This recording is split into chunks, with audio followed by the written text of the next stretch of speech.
the coming loss. Oh my God.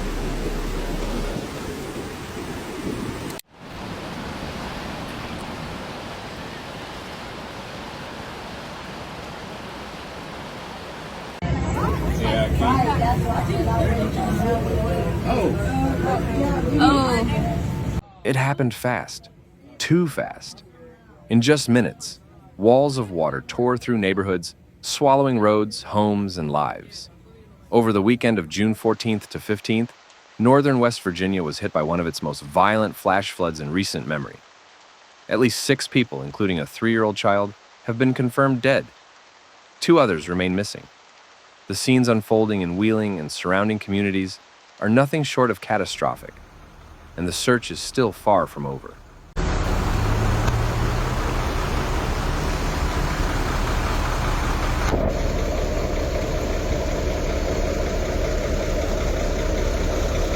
A stationary storm unleashed up to 4 inches of rain within 30 to 40 minutes, overwhelming creeks and drainage systems. In some areas, rainfall topped 4 inches in under 40 minutes, causing a rapid surge in water levels. Wheeling Creek surged nearly 7 feet in less than 2 hours, inundating neighborhoods, roads, and properties. I have it shut because of the water. It's shut because of the water. I'm trying not to let it come in. Okay. Nice.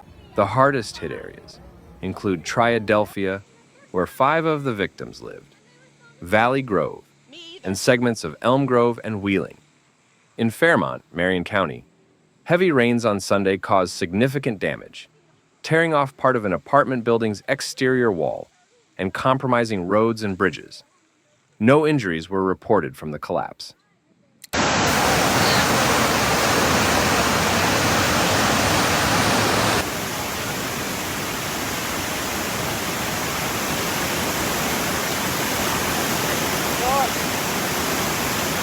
Search and rescue operations resumed Monday, involving swiftwater rescue teams, drones, K-9 units, and the National Guard. More than 20 vehicles have been recovered from creeks using diving teams and cranes. Emergency services conducted at least 19 to 40 water rescues, saving dozens of individuals trapped in homes, cars, or trees.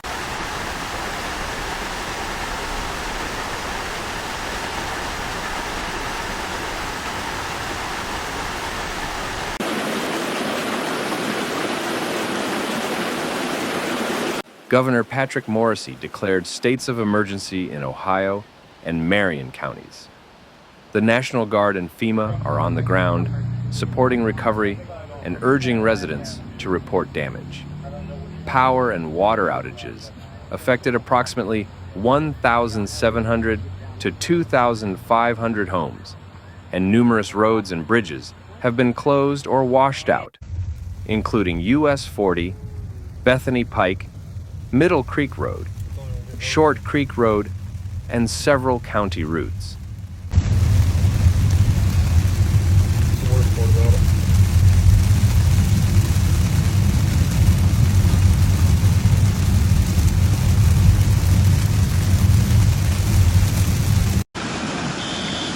Waiting for them to cut the electric. Survivors describe the floods as like a tsunami and pure devastation. One local, Rich Templin, reported that within 15 minutes of the downpour, water had surged into his neighborhood, sweeping cars and trailers downstream. Another resident called the scene a really surreal feeling, noting homes suddenly submerged within seconds.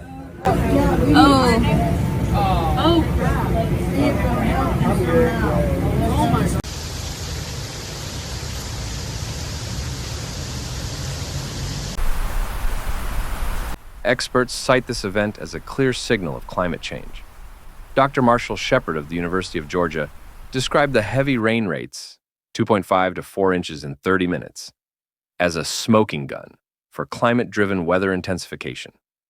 Dr. Brian Tang of SUNY Albany noted that saturated soils and impervious surfaces exacerbated flash flooding, and that such downpours are now occurring more frequently.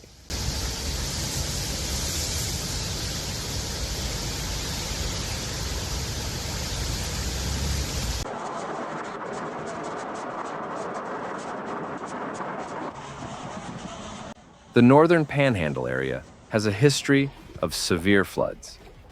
The floods coincided with the 35th anniversary of the deadly Shadyside, Ohio storm in 1980. More recent flooding occurred in 2004, 2017, and 2022.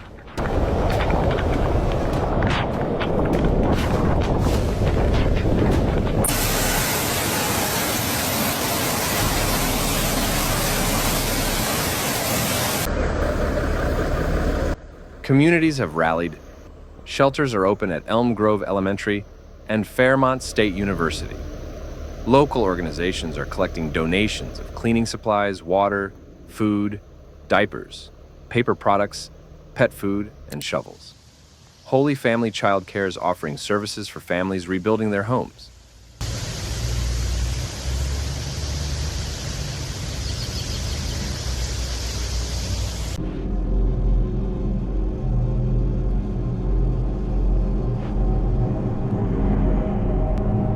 Additional rainfall is forecast this week, with meteorologists placing the region under level 3 of 4 flash flood risk, particularly along Interstate 79 toward Morgantown, Fairmont, and Charleston.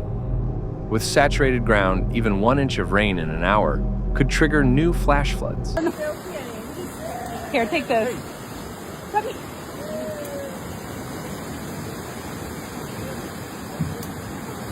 Holy shit. Authorities continue to emphasize safety. Stay off flooded roads. Only 6 inches of moving water can sweep a person away, and a foot can carry a car. Avoid driving through water and heed evacuation orders. Document and report damage via local emergency management and FEMA portals.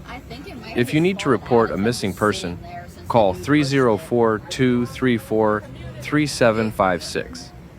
Residents are urged to document all flood damage for aid eligibility.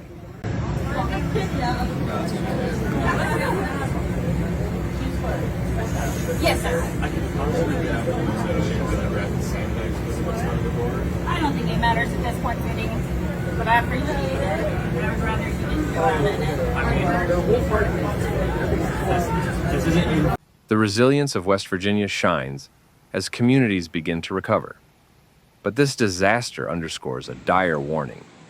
Without significant investment in flood mitigation and infrastructure, future storms may prove even more destructive as climate change intensifies.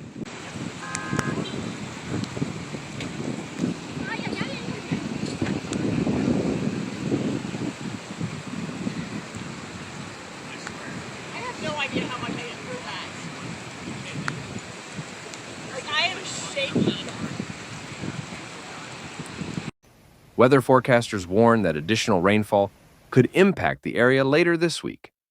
AccuWeather reports place northern and central West Virginia at a level 3 out of 4 risk for more flash flooding, especially in areas along Interstate 79, including Morgantown, Fairmont, and Charleston.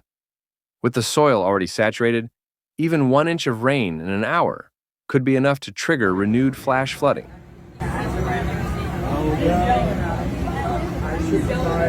Oh, Oh, got another vehicle pulling out.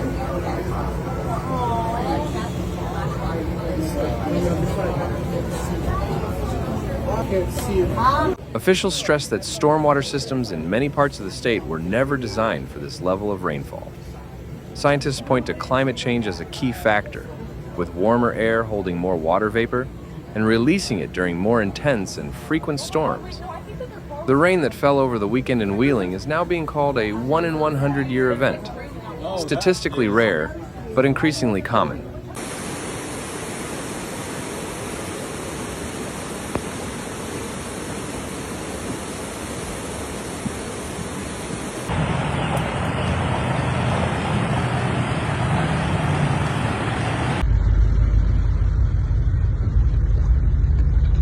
The region has faced deadly floods before. On the exact same date 35 years ago, 26 people were killed and 80 homes destroyed when 5 inches of rain fell on Shadyside, Ohio. More recently, severe flooding struck Wheeling in 2017 and again in 2022. Last year, storms washed away 200 tombstones at a local cemetery.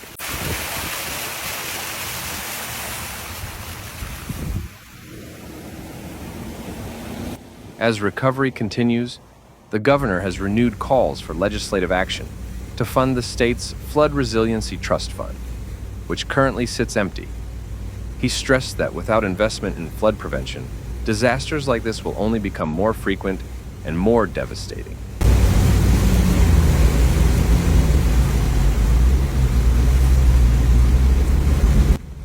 If you or someone you know is missing, authorities ask you to call 304-234-3756. Residents can report damage to FEMA through the state's emergency website. The people of West Virginia are resilient, but as the floodwaters recede, the scars left behind serve as a painful reminder. Without action, the next storm may hit harder and cost even more lives. This is just one of many natural disasters we cover here on Severe Weather. From violent storms to devastating hail, we bring you raw and real moments of nature's fury. If you found this video interesting, make sure to like, leave a comment, and subscribe for more. Nature doesn't wait, and neither should you.